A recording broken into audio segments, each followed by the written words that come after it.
Assalamualaikum warahmatullahi wabarakatuh. Bismillah walhamdulillah wassalatu wassalamu ala rasulillah Sayyidina wa maulana Muhammad ibn Abdillah wa ala alihi wa sahbihi wa man walah wa la hawla wa la quwata illa billah. Subhanallah walhamdulillah wa la ilaha illallah Allahu akbar wa la hawla wa la quwata illa billahil aliyyil azim. Adada kulli harfin kutiba aw yuktabu abadal abidin wa dahrad dahilin. Subhanaka la ilma lana illa ma 'allamtana innaka antal alimul hakim. Nawayna ta'alluma wa ta'lim wan naf'a wal intifa' wal mudzakarata wat tadhkir والإفادة والاستفادة والحث على التمسك بكتاب الله وسنة رسوله والدعاء إلى الهدى والدلالة على الخير ابتغاء وجه الله ومرضاته وقربه وثوابه سبحانه وتعالى.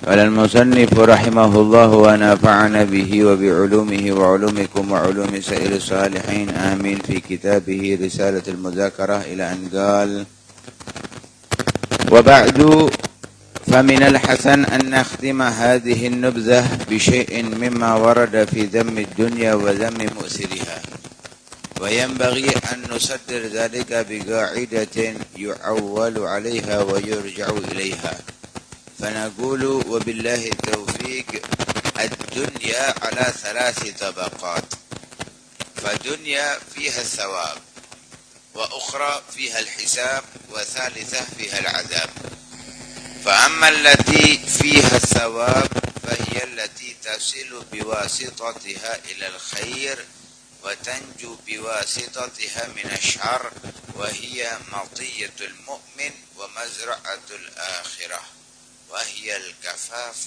من الحلال وأما التي فيها الحساب فهي التي لا تشتغل بسببها عن أداء مأمور ولا ترتكب في طلبها أمرا محظورا وهذه الدنيا فيها الحساب الطويل وأربابها هم الأغنياء الذين يسبقهم الفقراء إلى الجنة بنصف يوم وهو 500 عام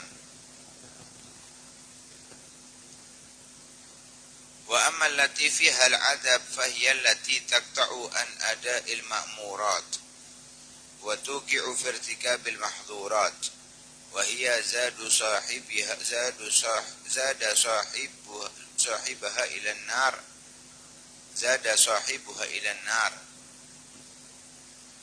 وهي زاد صاحبها إلى النار ومدرجته إلى دار البوار وإليه الإشارة بما روي إن الله يأمر بالدنيا إلى النار فتقول يا رب أشياعي وأتباعي فيقول سبحانه وتعالى ألحقوا بها أشياعهم وأتباعهم فيلحقون بها.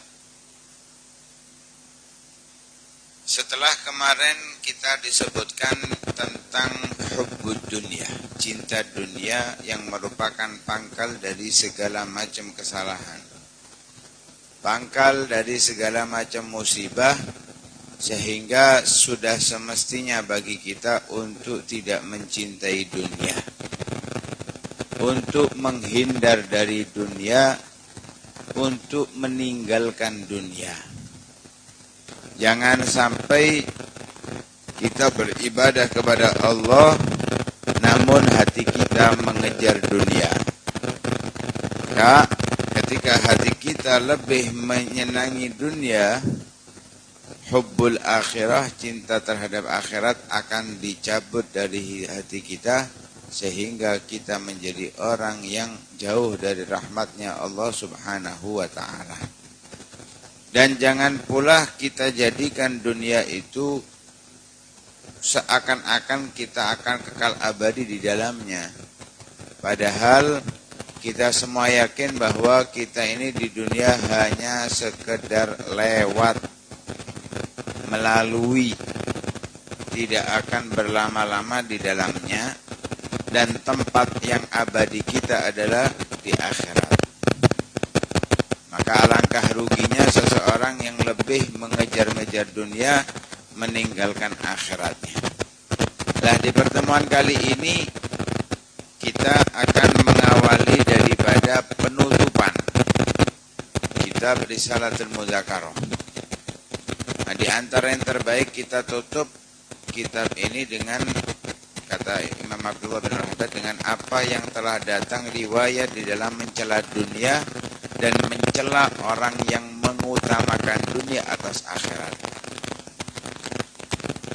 Dan semestinya kita juga akan mengawalkan, membuka penutup ini dengan kaidah, patokan, ya, garis besar yang digunakan untuk menentukan.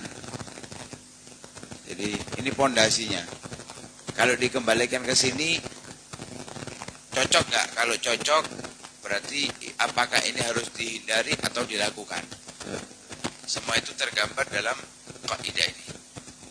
Sehingga beliau mengatakan, wabillahi taufik, mudah-mudahan Allah memberikan taufik kepada kita. Ad-dunya ala salasi tabaqat. Dunia itu ada 3 tingkatan. Dunia itu ada 3 tingkatan. Sekali lagi kita sampaikan bahwa kata-kata dunia itu adalah apapun yang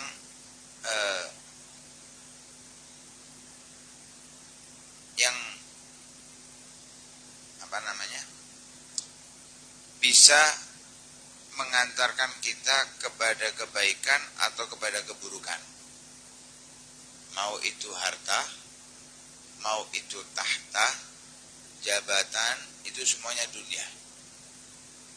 Nah, biasanya hubbud dunia itu dibagi menjadi 2, hubbul mal dan hubbul jah. Cinta harta dan cinta kedudukan. Lah, mau itu harta, mau itu kedudukan, itu semuanya ada 3 tingkatan. Dunia itu ada 3 tingkatan. Bukan dunia dimaksud ini, bukan. Ini bagian daripada dunia. Ya. Wanita juga seperti itu. Wanita itu bagian daripada dunia. Ad-dunya mata' wa khairu mata'iha al-mar'atu salihah. Dunia itu ada 3 tingkatan. Yang pertama, fadunya fiha sawab. Ada dunia itu terdapat kandungan di dalamnya pahala. Yang kedua, wa ukhra fiha hisab. Yang kedua, kandungannya adalah hisab. Nanti ada hitung-hitungannya dengan Allah Subhanahu wa taala. Yang ketiga, wa salisah fiha azab. Jadi tingkatan pertama nilainya di dalamnya pahala. Di yang kedua nilainya di dalamnya adalah hisab. Yang ketiga nilainya adalah azab. Semua itu ada pada satu orang. Oh, harta saya ini hisab pahala, kalau dia hisab enggak. Setiap orang di dalam dunia yang ia miliki itu ada 3 tingkatan. Semuanya sama. Ada di dalamnya itu sawab, pahala, ada di dalamnya itu hisab, ada di dalamnya azab. Nah, itu semuanya tergantung kepada pelakunya. Dunia yang dimiliki itu bisa bermakna pahala, bisa menyimpan pahala atau hisab atau azab, tergantung pemiliknya. Nah, ini yang akan disebutkan itu pondasi. Semua yang ada di dalamnya dari dunia, kalau masuk di golongan yang pertama, ya berarti dunianya itu adalah mengandung pahala. Kalau di dalam kelompok yang kedua, berarti di dunianya mengandung hisab. Kalau ada di kelompok ketiga, maka dunianya ini mengandung azab murkanya Allah Subhanahu wa ta'ala. Definisinya, fa'ammal lati fiha thawab, dunia yang di dalamnya terdapat kandungan pahala, fahiyallati tasilu biwasitatiha ilal khair wa tanju biwasitatiha minasyarr. Dunia yang di dalamnya mengandung pahala itu adalah dunia yang sebabnya orang mendapatkan kebaikan, pemiliknya mendapatkan kebaikan, dan selamat sebabnya daripada keburukan. Kita punya harta, uang 10 juta. Uang ini kalau kepingin menjadi uang yang dunia yang di dalamnya ada pahala, maka uang ini digunakan untuk kita mendapatkan kebaikan, sampai kepada kebaikan. Apa kebaikan itu? Surganya Allah, rahmatnya Allah, pandangannya Allah, kasih sayangnya Allah. Ini kebaikan. Apakah ada kebaikan selain itu? Di sini kebaikan. Uang kita gunakan untuk sesuatu yang bisa mengantarkan kita kepada surganya Allah, kasih sayangnya Allah, pandangannya Allah. Buat sedekah kepada fuqara wal masakin, dibuat haji, dibuat umrah, dibuat untuk membantu pembangunan masjid, mushola, madrasah dan semisalnya, dibuat untuk menyenangkan hatinya orang-orang janda yang nggak mampu, terapi itu tuh, ya diberikan nafkah untuk mereka, sedekah untuk mereka, keperluan mereka. Anak-anak yatim dibantu pendidikannya. Harta yang demikian ini yang dunia yang di dalamnya mengandung adab dan membuat dia selamat karena sebab dunia itu daripada asyar, yaitu nerakanya Allah, murkanya Allah, azabnya Allah. Kalau sudah dibuat ketaatan, dibuat untuk memakmurkan masjid, mushola, apalagi bentar lagi bulan Maulid, digunakan untuk perayaan Maulidnya Nabi Shallallahu Alaihi Wasallam, maka dunia ini mengandung pahala. Dunia ini mengandung pahala. Lah, harta yang digunakan seperti itu, wahiyya matiyatul mu'min, itu adalah kendaraan bagi orang yang beriman. Jadi Allah beri fasilitas harta untuk orang yang beriman. Digunakan apa oleh orang yang beriman? Ya untuk ketaatan kepada Allah. Orang yang beriman tahu bahwa ini harta dari Allah dan semestinya kita kembalikan untuk jalannya Allah Subhanahu wa ta'ala. Gak ada keraguan sekali harta itu disimpan untuk barangkali A, barangkali B, gak ada. Karena dia beriman. Lah orang yang beriman, harta yang dimiliki gak disimpan, gak dieman. Oh ada kesempatan haji, ada kesempatan umroh, ada kesempatan zakat, sodako. Ada orang fakir, rumahnya hampir ambruk, dibangunkan. Semestinya seperti itu.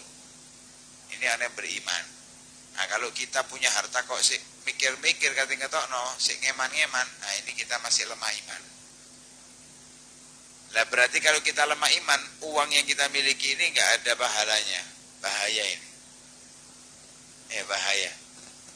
Sama halnya dengan jabatan. Punya jabatan bukan untuk mengayomi rakyatnya, menghindarkan maksiat di daerahnya, justru ngadakno orkes 17 Agustusan. Loh, ini bahaya. Kalau digunakan untuk 17 Agustus tasyakur, buat pengajian. Bulan Maulid, ayo ngajak warganya untuk membuat perayaan Maulid. Gak korupsi, jabatannya benar-benar pro kepada rakyat miskin. Maka di sini jabatannya adalah mengandung pahala. Mengandung, kalau dibuat korupsi, dibuat untuk memanfaatkan, mendapatkan misi-misinya, ini jabatannya nanti masuk yang kedua ketiga. Tapi kalau digunakan untuk ketaatan, ini langkah, ini kendaraan, sebagai kendaraan bagi orang yang beriman untuk mendapatkan kebaikan di sisi Allah Subhanahu wa ta'ala. Wa mazra'atul akhirah, dunia yang seperti itu adalah ladang kita untuk kita petik hasilnya di akhirat. Karena itu Rasul sallallahu alaihi wasallam mengatakan, ad-dunya mazra'atul akhirah, dunia itu ladang bagi orang-orang yang beriman untuk menggapai keistimewaannya, panennya nanti di akhirat. Ya. Bukan untuk kita nikmati di dunia. Harta jabatan kita ini bukan untuk kita nikmati di sini, enggak, nanti di akhirat. Kapan? Ketika kita menggunakan untuk kebaikan, ketaatan, ibadah kepada Allah Subhanahu wa ta'ala. Wahiyal kafafu minal halal. Nah itu, dunia yang seperti itu, dia hanya mengambil daripada yang halal. Adapun syubhat haram dihindari. Halal digunakan untuk ketaatan, maka ini bernilai pahala.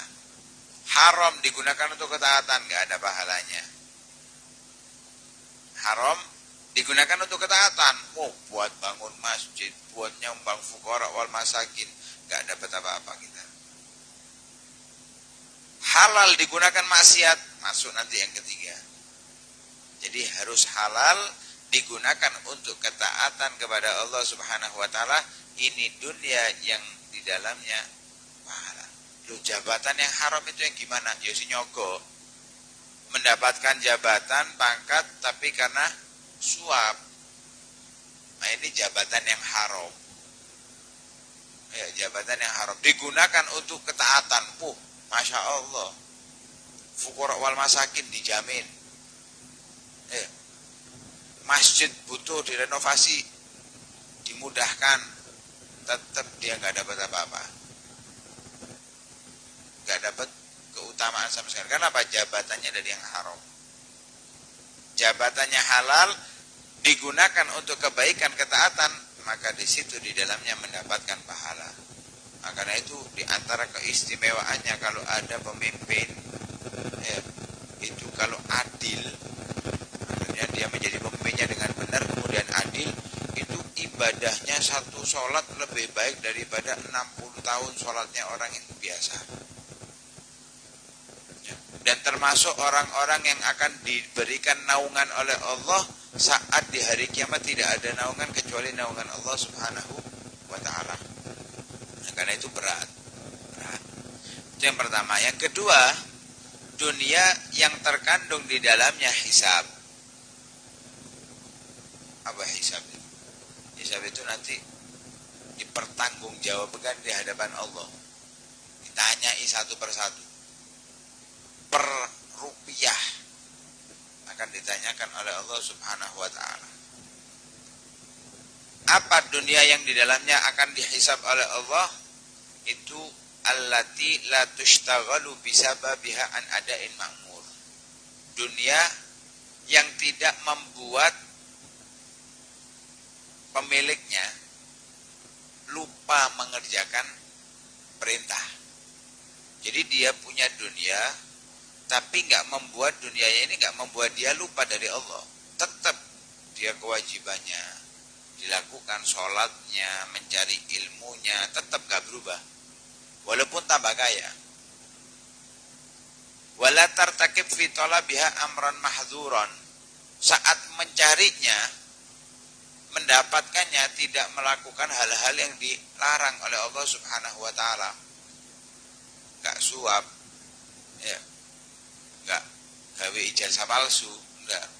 Jadi daftar kerjanya dengan baik, pekerjaannya dengan baik, mendapatkannya dengan cara yang halal, tapi dia enggak lupa atas kewajibannya kepada Allah.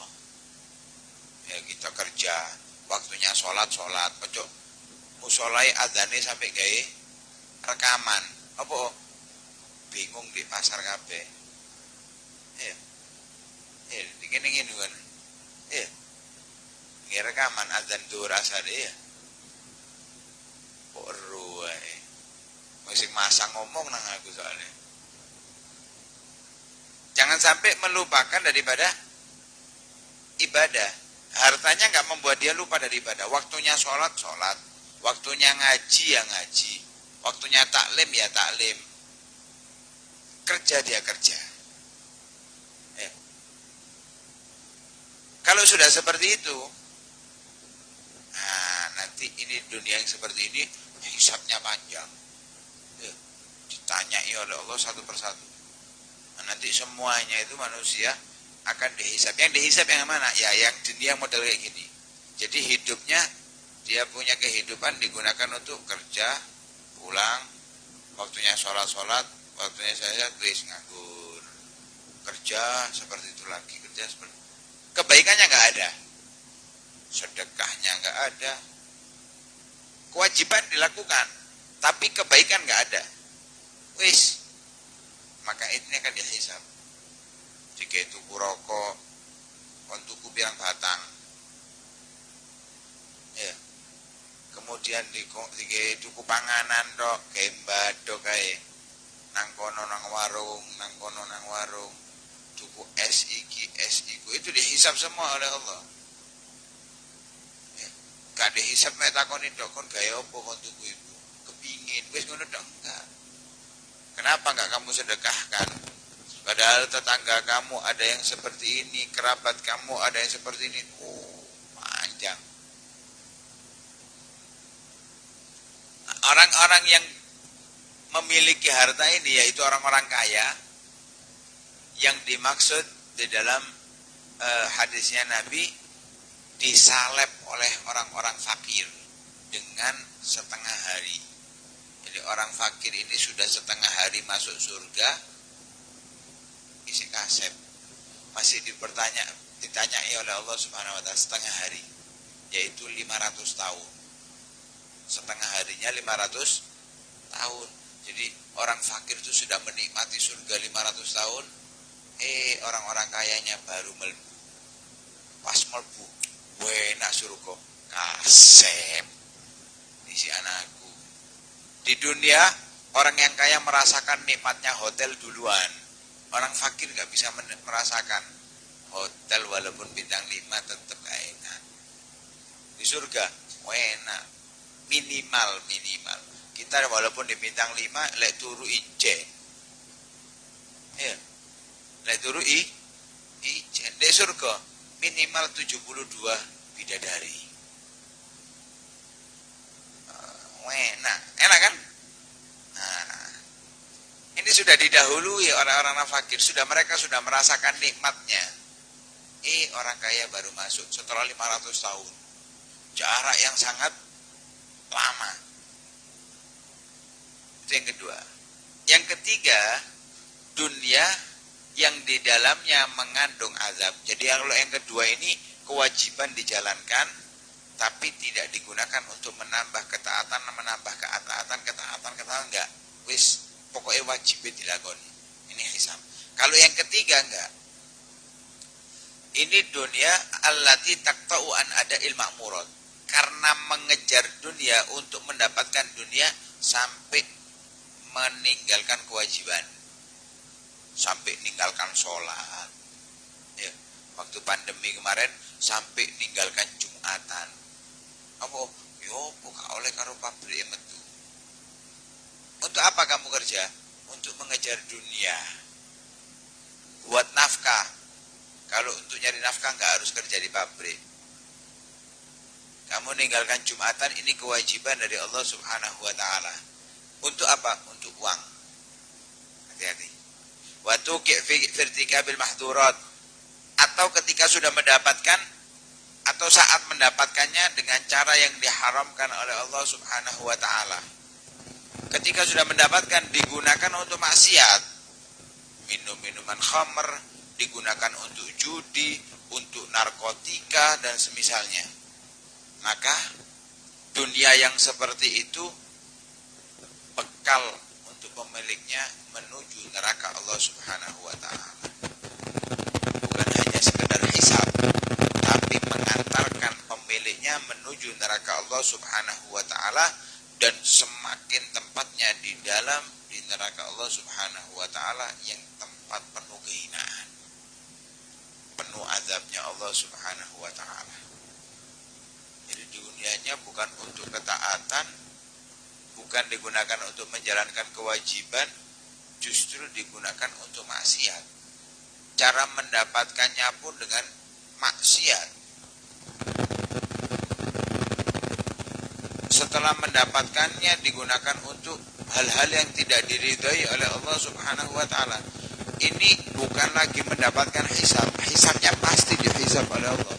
Tapi lebih dari itu, dia akan menghuni di neraka Allah Subhanahu wa taala. Kalau yang kedua tadi enggak membuat dia masuk neraka, cuma hisabnya aja yang panjang. Terus masuk surga. Tapi didahului orang fakir. Kalau yang ketiga ini masuk ke neraka Allah karena dunia yang dimiliki. Dan itu yang diisyaratkan oleh Rasulullah SAW ketika Allah Subhanahu wa taala memerintahkan dunia masuk ke neraka. Jadi dunia ini nanti harta yang kita miliki dimasukkan ke nerakanya Allah Subhanahu wa taala. Ketika dimasukkan neraka, si dunia itu mengatakan kepada Allah, "Ya Rabb, asya'i wa atba'i." Ya Tuhanku, wahai Allah, kok saya tok yang masuk neraka? Dulu yang mengejar-ngejar aku, yang numpuk-numpuk aku, yang menggunakanku untuk maksiat, kok engkau biarkan? Saya kan alat, katanya dunia. Dia yang memanfaatkan. Dia yang menggunakan aku untuk kemaksiatan, mengambil aku dengan cara yang tidak engkau ridhoi. Kok mereka enggak masuk neraka juga? Katanya Allah dalam hadis qudsi, Allah Subhanahu wa taala berfirman, "Alhiqu biha asya'aha." Para malaikat, gabungkan itu orang-orang yang mencintai dunia, yang mengejar-ngejar dunia, yang menggunakan dunia untuk maksiat, mengambilnya dengan cara yang tidak aku ridhoi, gabungkan mereka ke neraka. Akhirnya oleh para malaikat digabungkan ke neraka Allah Subhanahu wa ta'ala. Na'udzubillah min dzalika. Karena itu kita harus menggunakan harta yang kita dapatkan, sebelumnya mengambilnya dengan cara yang halal, kemudian kita gunakan untuk ketaatan kepada Allah Subhanahu wa ta'ala. Jangan sampai sudah tidak kita gunakan untuk ketaatan, justru na'udzubillah min dzalik kita gunakan untuk maksiat. Jangan sampai. Mudah-mudahan Allah Subhanahu wa ta'ala memberikan kita rezeki yang halal, dijauhkan daripada yang haram, dan mudah-mudahan rezeki yang kita dapatkan memudahkan kita untuk berbuat taat kepada Allah Subhanahu wa ta'ala, menjalankan segala kewajiban yang diwajibkan oleh Allah Subhanahu wa ta'ala, tidak membuat kita lalai dari kewajiban, tidak membuat kita terjerumus dalam kemaksiatan. Amin amin ya rabbal alamin. Sallallahu alaihi wasallam Muhammadin wa ala alihi wasallam. Alhamdulillahi rabbil